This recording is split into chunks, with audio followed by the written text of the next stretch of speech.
आपा आपका शुक्रिया। आप हमारे घर आई, हमारे चाचा जी का हाल पूछा, आपका बहुत शुक्रिया। आपके चैनल A+ का भी बहुत शुक्रिया।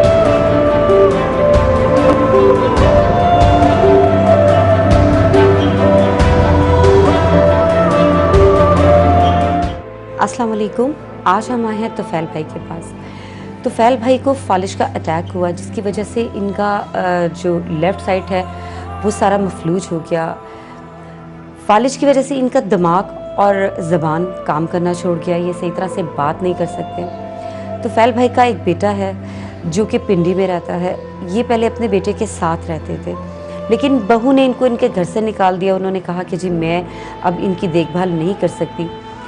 इनके भतीजे अल्लाह रखा ने इनको अपने पास रखा। अल्लाह रखा जो है वो 15,000 रुपये महीने का कमाते हैं। 15,000 रुपये में उनका अपना गुजर बसर होना मुश्किल है। मैं अपने मुखय्यर हजरात से दरख्वास्त करती हूँ कि खुदारा रमज़ान का महीना है, इनकी मदद करें, इनके इलाज में किसी तरह से भी इनकी हेल्प करें।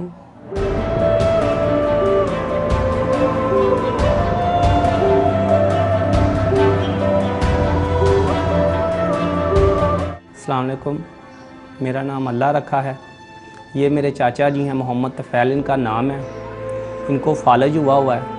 इनका जो बेटा और बहू है वो पिंडी चले गए हैं। ये मेरे पास ही रहता है। मैं भी मुल्तान से आया हुआ हूँ, यहाँ काम करता हूँ, तो इनकी देखभाल अच्छे तरीके से मैं नहीं कर सकता, क्योंकि मैंने अपने भी माँ बाप जो मज़दूरी करते हैं मुल्तान में, उनको भी 5-6 हज़ार रुपये भेजता हूँ। 15,000 रुपये मेरी सैलरी है। मैं गरीब हूँ, इनका बेटा भी गरीब है, यानी वो इसका इलाज हम बेहतर नहीं करवा सकते। लिहाजा मेरी सभी बहन भाइयों से गुजारिश है कि माह रमज़ान के महीने में इनकी मदद करें, इनका इलाज करवा दें। ये ठीक से खाना भी नहीं खाते, ठीक से बोल भी नहीं सकते, इनकी हालत हमसे देखी नहीं जाती। लिहाजा आपका मैं बहुत शुक्रगुज़ार रहूँगा, आप हमारी यानी मेरे चाचा जी की मदद कर दें।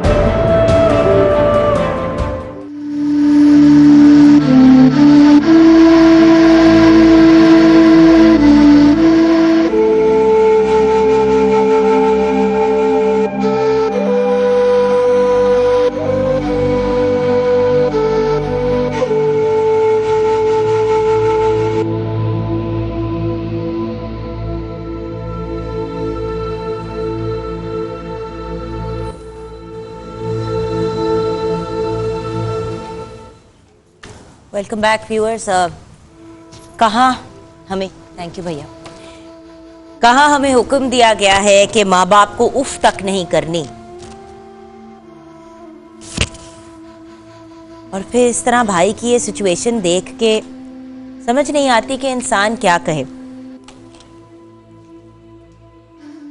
अल्लाह रखा बेटा, मुझे ये बताएं कि इनके भाई से तो बात नहीं होती फालिज की वजह से। थोड़ा सा ये बताओ कि पहले ये अपने बेटे के साथ थे, थोड़ा सा बताओ कि हुआ क्या, पूरी हमें जरा कहानी बताओ। माइक में मेरा बच्चा। पहले ना वो हमारे साथ ही रहते थे, एक क्वार्टर में।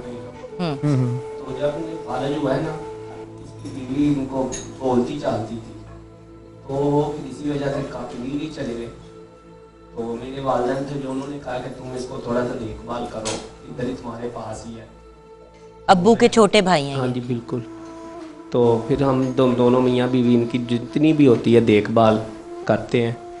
काम पे बेगम भी मेरी काम करती है, मैं भी काम करता हूँ। और फिर पीछे आप अपने माँ बाप को भी पैसे भेजते हैं? जी। अब बच्चे हैं आप लोगों के? जी, बच्चे छोटे हैं, वो भी सरकारी स्कूल में जाते हैं।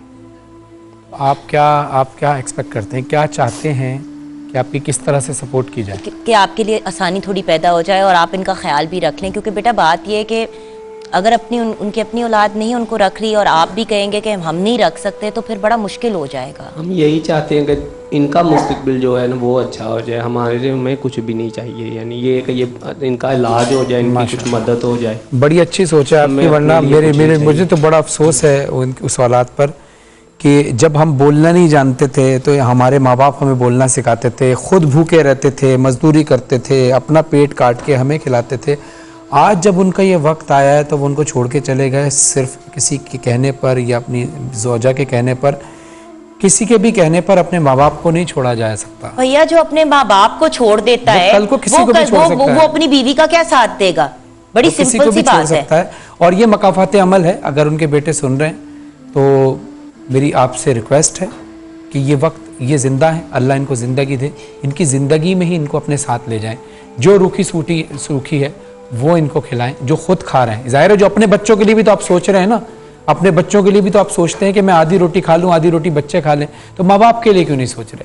सलाम पेश करता हूँ आपको कि आप इनके भतीजे हैं, आपने एक अच्छे भतीजे होने का, एक बेटे होने का फ़र्ज़ अदा किया और आपने कहा कि मुझे अपने लिए कुछ नहीं चाहिए। हम पब्लिक से रिक्वेस्ट ये ज़रूर करेंगे कि आप इनके लिए भी कोई अच्छे रोज़गार का, अगर आपके पास कोई मौका है, आपका कोई हुनर है? नहीं, कारपोरेशन में काम करता हूँ। किधर करते हो बेटा? कारपोरेशन में।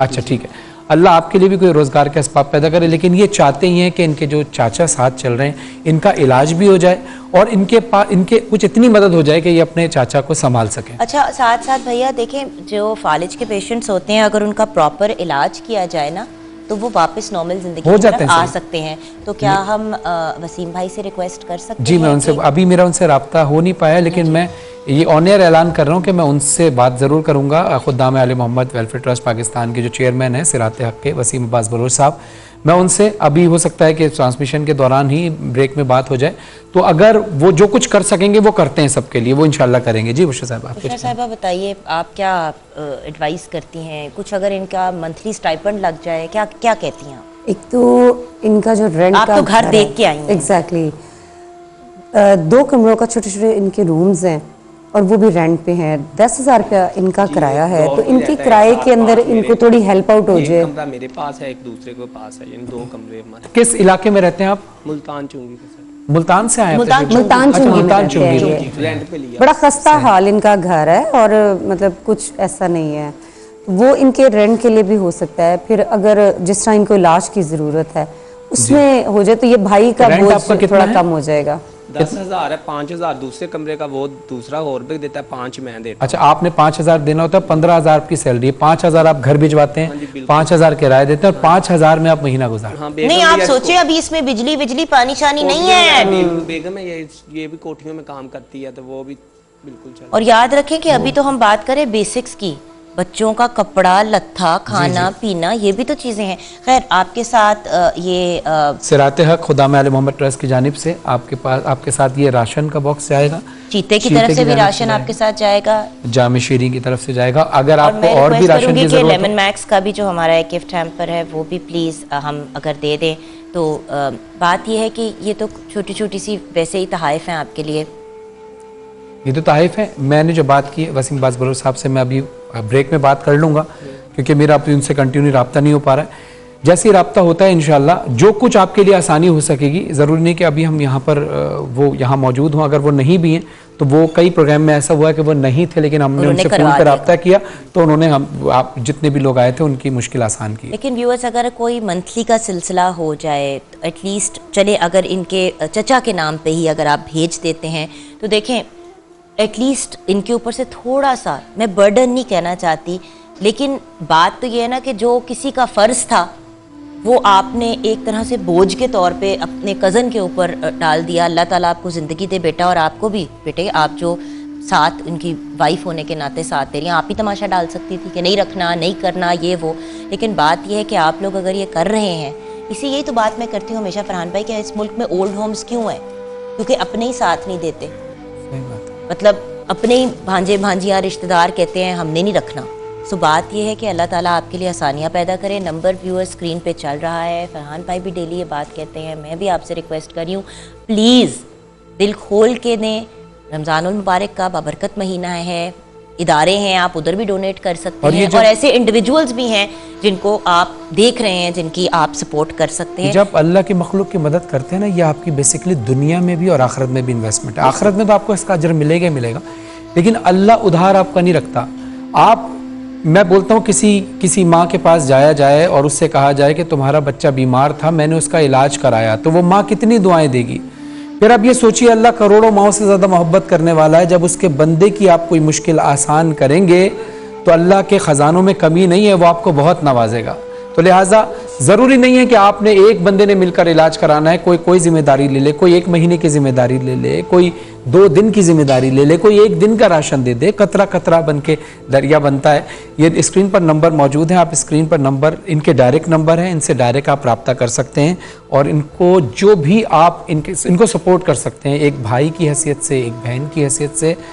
क्योंकि देखिए, अगर आपने इनको सपोर्ट नहीं की, क्योंकि एक मिसाल है पाकिस्तान के लिए कि एक बेटा जो है अपने बाप को छोड़कर चला गया, लेकिन वो भतीजा जो जिसका गुजारा खुद नहीं हो रहा, और वो एक ऐसी बहू इनके साथ है, इनके भतीजे की वाइफ, कि जो एक बहू तो छोड़ के चली गई और एक बहू वो है कि जो वो ये नहीं कह रही कि तो आपके चाचा है हम क्यों पालें, जबकि जिम्मेदारी तो उनकी थी। लेकिन ये रोल मॉडल बन के आए हैं। लेकिन अगर इनकी सपोर्ट आपने नहीं की तो लोग हौसला हार जाएंगे, उसके बाद फिर कोई किसी की सपोर्ट करेगा नहीं। तो लिहाजा वक्त एक जैसा नहीं रहता, ये वक्त किसी के ऊपर भी आ सकता है, अल्लाह ना करे किसी के ऊपर ये सख्त वक्त आए, लेकिन हर सख्त वक्त से मुश्किल आसानी के लिए आप कोशिश करें कि इनकी इमदाद करें। फरहान भाई, हाँ जी, सॉरी, ये नंबर्स के बारे में काइंडली ज़रा आप हमारे देखने वालों को बताइए कि ये जो नंबर्स हम स्क्रीन पे चलाते हैं वो ये सिर्फ जो हमारे साथ फैमिलीज बैठती हैं ये सिर्फ उनकी हेल्प के लिए होते हैं, ना कि किसी और पर्पस के लिए होते हैं कि कॉल्स करके वो कुछ भी और कहा जाए या फजूलियात की बात कुछ ना करें। प्लीज़ फजूल गुफ्तगू के लिए मत फ़ोन किया करें। बुशरा साहिबा हमारी नूर रमज़ान फैमिली का बहुत इंपॉर्टेंट हिस्सा है। आसान नहीं होता, ख़ुद भी उनके हज़ार अपने काम में करने वाले डेली जाती हैं, हमारी जो स्टोरीज़ हैं उनको कवर करती हैं, और मतलब ताकि आप लोग फिज़िकली देख सकें कि किसके क्या हालात हैं। हमारी लाइव ऑडियंस भी जो अभी सेट पे बैठी हुई है वो भी कुछ डोनेशंस करना चाह रही है। हम वो बेशक अगर किसी ने करना है तो आके हेल्प आउट मतलब सपोर्ट करें, you are more than welcome to. और व्यूअर्स, इसी नोट पे आपसे रिक्वेस्ट करूँगी कि प्लीज़ हमारा ये कॉज है कि एक पॉजिटिविटी का एलिमेंट जो है वो रहे, तो आप ये करते रहिएगा। और हम छोटी सी ब्रेक के बाद वापस आएंगे। दुआ में याद रखिए। परेशान ना हो, ये आपकी इमदाद नहीं, ये आपके लिए तोहफा है, ईद का तोहफा है, परेशान होने की बात नहीं। रोते नहीं है, रोते नहीं है,